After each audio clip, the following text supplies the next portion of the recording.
Good morning. You're listening to Slices of Wenatchee.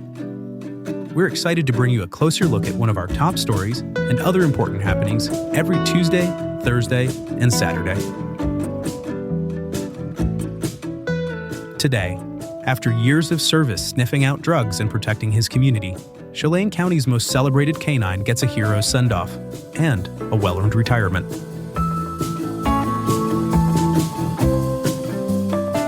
Before we continue, have you joined Neighbor yet?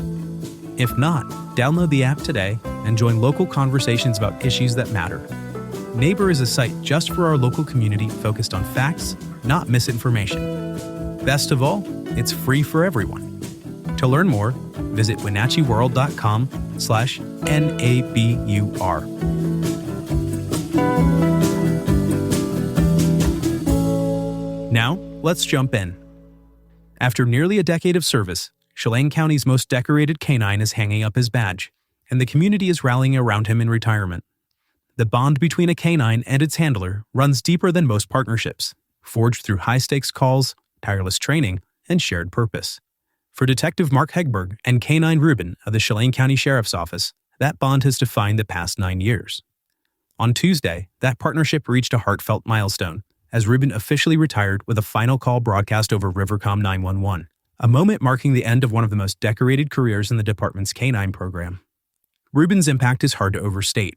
As a narcotics detection dog, he helped seize more than 200 pounds of meth, 15,000 fentanyl pills, and multiple pounds of heroin, cocaine, and ketamine, keeping untold amounts of dangerous drugs off the streets. His work also led to the recovery of stolen firearms, cash, and vehicles, and he frequently appeared at school events, helping educate students about the dangers of drug use. According to officials, Ruben is the most successful narcotics canine in the agency's history. For Detective Hegberg, saying goodbye to daily patrols with Ruben is deeply personal. The two have worked together for more than half of Hegberg's law enforcement career, and he admitted the decision to retire his partner is emotional. He had always hoped they'd leave the job together, but that hope shifted when Ruben was recently diagnosed with an aggressive form of cancer that led to the emergency amputation of his front leg. While he's adjusting well to life on 3 legs and undergoing chemotherapy, it was clear the time had come to prioritize his health. The moment of Ruben's final call was bittersweet, a celebration of service, but also a reflection on what comes next. Sheriff Mike Morrison praised Ruben as a steadfast partner and credited him with fostering community trust and enhancing public safety. But Ruben's retirement also underscores a more complicated issue, the rising cost of maintaining the canine program itself. Historically funded through donations, the program has become increasingly difficult to sustain. Ruben's expenses alone topped $40,000, and that doesn't include more than $18,000 in recent medical bills. Morrison said that relying on donations to fund something as critical as a canine unit leaves the agency vulnerable.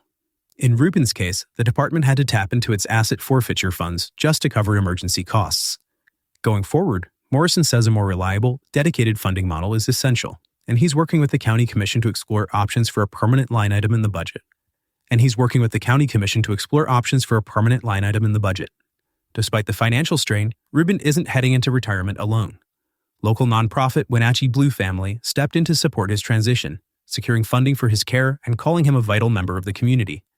They said there was no hesitation in saying yes when asked to help. Ruben, in their words, is family. For more, head over to wenatcheeworld.com.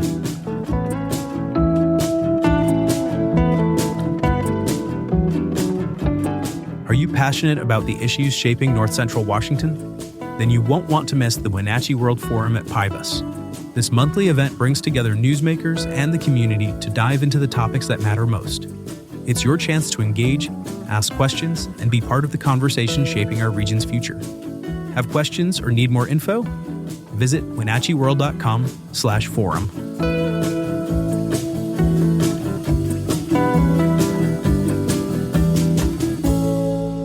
Now, a few other stories you should know about. Bones found during last week's FBI-led search for Travis Decker near the Rock Island campground have been confirmed as animal remains, not human. Chelan County Sheriff Mike Morrison said the bones were sent to Central Washington University for analysis and are not connected to Decker or any other ongoing case. Authorities plan to expand the search area this month with assistance from additional federal and state resources, as the manhunt for Decker, wanted for the murder of his 3 daughters, continues. The Lower Sugarloaf Fire west of Entiat has grown to more than 2,500 acres, fueled by hot and dry weather. Smoke is visible from multiple nearby towns, and a Level 2 evacuation notice is in effect for Chumstick Highway. Fire crews, helicopters, and a surge task force from the Department of Natural Resources are working to contain the blaze. Meanwhile, smaller fires across north-central Washington, including the Allen Creek, Mission Ridge, Cougar, and Martin fires, remain active, with varying levels of containment.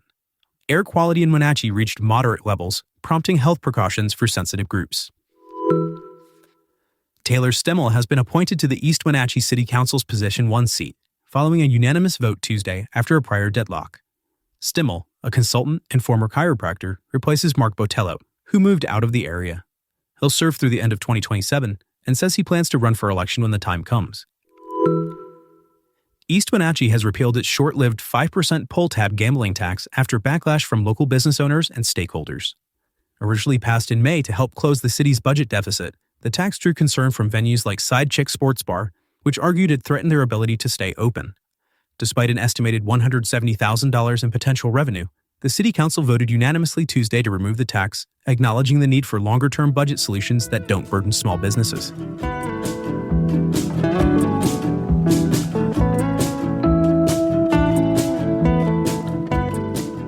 Thanks for listening. For more information on all the stories you heard today, visit us at WenatcheeWorld.com. The Wenatchee World has been engaging, informing, and inspiring North Central Washington communities since 1905. We encourage you to subscribe today to keep your heart and mind connected to what matters most in North Central Washington. Thanks for starting your morning with us, and don't forget to subscribe to Slices of Wenatchee wherever you listen to podcasts.